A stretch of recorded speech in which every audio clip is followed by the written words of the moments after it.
Respecto a los presupuestos, hemos conocido hoy la noticia de que Esquerra Republicana rectifica, cambia y después de haber dicho por activa y por pasiva que no iba a apoyar otros presupuestos, hoy vemos cómo levanta el veto a esos presupuestos y permite que entren en el Parlamento unos presupuestos fantasma, porque hay partidas que no existen, unos presupuestos antisociales, porque hay más recortes y también unos presupuestos con muchos impuestos para las clases medias y, en definitiva, vemos cómo Esquerra, en un pacto oculto evidente, ha salvado a Mas primero de venir a la comisión de investigación ya con su voto, ahora va a salvar a Mas para que tiene adelante unos presupuestos que no nos hacen salir de la crisis y que no rectifica la política económica equivocada de Artur Mas, y por tanto tenemos clarísimo que Artur Mas y Junqueras en esas reuniones de palacios están pactando más su agenda personal y su agenda política que no los intereses de todos los catalanes, ¿no? Por tanto, nosotros vamos a presentar una enmienda a la totalidad, la hemos presentado ya de hecho, porque creemos que estos presupuestos no son verdad. Estos presupuestos no dicen la verdad. Mas-Colell vuelve a hacer ilusionismo de la economía, vuelve a meter partidas presupuestarias inexistentes que dependen de negociaciones con terceros, vuelven a engañar a los catalanes con unos presupuestos imposibles de cumplir y con unos presupuestos que vuelven a incrementar la deuda pública que pagamos en forma de impuestos y de recortes de nuestros bolsillos todos los catalanes. Por otro lado, también, otra pregunta que nos viene a la cabeza es por qué hasta la fecha no ha habido asunción de responsabilidades del caso Atll. Estamos hablando de una concesión de 900 millones de euros, la más alta de la historia de la autonomía catalana, de las aguas que en definitiva dan servicio a la mayoría de catalanes, que Acciona en su día ganó esa concesión, que ha sido tumbada por los tribunales después de la chapuza del gobierno Mas, y ahora tenemos que pagar en forma de impuestos y recortes otros cuantos millones de intereses y de indemnizaciones a estas empresas damnificadas. En definitiva, vamos a volver a pagar la chapuza de Artur Mas de nuestro bolsillo, vamos a volver a pagar la chapuza de Mas-Colell con nuestros impuestos. Y nosotros le vamos a preguntar a Artur Mas ya abiertamente quién va a dimitir por el caso Atll, porque estamos ante una chapuza tremenda, ante un fraude en definitiva al bolsillo de los catalanes, que como siempre acaban pagando los más débiles y las clases medias y trabajadoras catalanas. Les recordamos que Ciudadanos fue quien impulsó la comisión de investigación por el caso Hispaner, del cual volaron literalmente 200 millones de euros y estamos investigando responsabilidades políticas, y ahora tenemos un caso de 900 millones de euros encima de la mesa que alguien nos tiene que decir quién va a poner la cabeza encima de la mesa por esta chapuza. En cualquier empresa privada, a quien hubiera hecho tal o semejante chapuza le hubieran echado a la primera, incluso pagando responsabilidades por ello. Y en cambio aquí, algunos están gobernando, hacen chapuzas de este tamaño,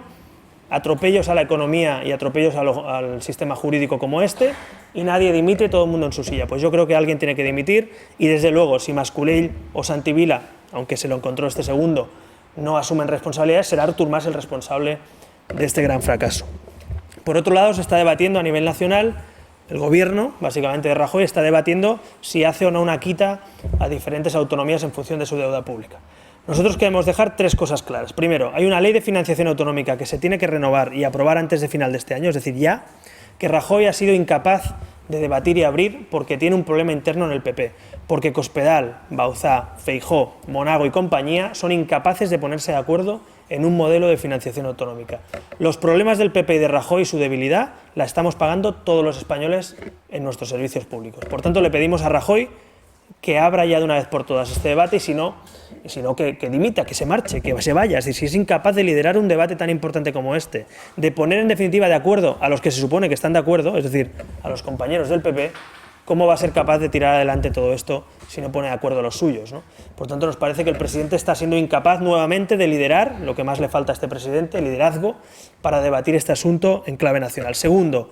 nos parece fundamental que haya una renegociación de aquellas autonomías que hoy no pueden pagar los servicios públicos y que tienen que refinanciar su deuda para poder dar servicio a los ciudadanos. No queremos que ningún español se quede sin un servicio público básico por culpa de sus malos gobernantes, porque en definitiva el Estado tiene que dar amparo a todos los servicios públicos, sea el ciudadano de la comunidad autónoma que sea. Y finalmente, como queremos que se refinancie pero no hayan privilegios, no nos gusta la idea de hacer quitas en función de pactos políticos. Si todos somos hermanos en esta familia del Estado de las autonomías, lo que no puede ser es que unos hagan los deberes y paguen su deuda y otros no hagan los deberes, no cumplan, se endeuden más de la cuenta y se les perdone la deuda. Por tanto, en un Estado serio, en todo caso, lo que tiene que haber es una refinanciación viable, posible. Lo mismo que en Europa refinancian a los Estados, también dentro de nuestro Estado hay que refinanciar para que se puedan pagar las deudas, pero insisto, de una manera equitativa, justa, igualitaria, para que ningún territorio, ninguna persona salga damnificada, en definitiva, de privilegios o, en este caso, de agravios, ¿no? Y finalmente, el último asunto que me planteaba, yo creo que estamos nuevamente ante parche tras parche, es decir, hay una situación económica de fondo y todas estas medidas pueden solventar, pueden subsanar situaciones familiares muy concretas, pero la realidad es que en España tenemos un problema y se llama paro. Y en España hay otro problema, que es que las políticas de este gobierno y del anterior, de la última etapa Zapatero, y de la Unión Europea son políticas que básicamente lo que hacen es frenar la economía, congelar la economía, subir impuestos a clases medias y trabajadoras, incrementar los recortes y bajar los empleos y sobre todo los salarios. Por tanto, si no hay impulso económico, si no se apuesta por la reactivación, si no se apuesta por la creación de empresa, si en vez de abaratar no tanto el despido, sino los costes salariales para las empresas, encarecemos los costes salariales y solo nos dedicamos a abaratar los despidos, así no se construye empleo, así no se construye economía y de esta no salimos. Por tanto, nos parece que este tipo de medidas está bien para solventar, o pueden solventar medidas, insisto, coyunturales, pero no son medidas de fondo estratégicas de un gobierno ni de un país. Por tanto, nos parece que la gente que se le acaba la red, en definitiva, o caen de la red, tiene que tener apoyos, pero, insisto, esto no es una política económica. Un país tiene que reactivar su economía para volver a crecer. Y España, a pesar de los datos macroeconómicos, que son algo mejores que los del gobierno Zapatero, hay que reconocerlo, también es verdad que la microeconomía, el pequeño empresario, el autónomo, el trabajador, en sus salarios, en su día a día, en sus impuestos, en su IRPF, no está viendo la luz, como algunos dicen que ya es historia. Decía Rajoy el otro día que la crisis ya es historia, ¿no? Bueno, pues debe ser una historia interminable para muchas familias españolas, que no se les acaba esta crisis por ningún sitio. Siguen cerrando empresas, siguen cayendo autónomos, sigue habiendo desempleo, y esta historia interminable, que esperemos que algún día acabe, parece que no afecta a Rajoy y a su equipo de gobierno, pero sí afecta a la mayoría de españoles. Bueno, nosotros lo que consideramos es que las agendas, insisto, las agendas partidistas y personales, que nos parecen evidentes en este caso de Junqueras y Mas y de Esquerra y CiU, no pueden condicionar ni la economía, ni la estabilidad económica y social de Cataluña, ni los bolsillos de los catalanes. O sea, que estemos pactando presupuestos que van a perjudicar los bolsillos de los catalanes a cambio de que Esquerra esté cómodo o no con una lista conjunta separada o medio pensionista, pues mire, es que ese no es el problema de los catalanes. El problema de los catalanes, el primero es el paro, el segundo es la corrupción, que de eso sabe mucho Convergencia también, y Esquerra tapándola, y la economía es el tercer problema. Y con estos presupuestos, insisto, ninguno de esos problemas se solventa, y Esquerra es capaz de rectificar y cambiar lo que ha dicho hasta la fecha, que es que no iba a apoyar estos presupuestos, pues a lo mejor lo hace simplemente por sus intereses electorales. Mire, pues a mí me gustaría, insisto, tener unos presupuestos viables y, segundo, si tiene que haber elecciones, que no estén condicionadas por pactos ocultos, que nos enteramos por las filtraciones de la prensa, ¿no? Es decir, al final, si Junqueras y Mas están pactando una agenda para que les vaya mejor o peor en unas elecciones, condicionando incluso los presupuestos, las pagas de los funcionarios, los impuestos, los recortes, nos parece impresentable, ¿no? Por tanto, ni los bolsillos de los catalanes están a disposición de Mas y Junqueras, ni los recortes se pueden justificar por un todo por la patria,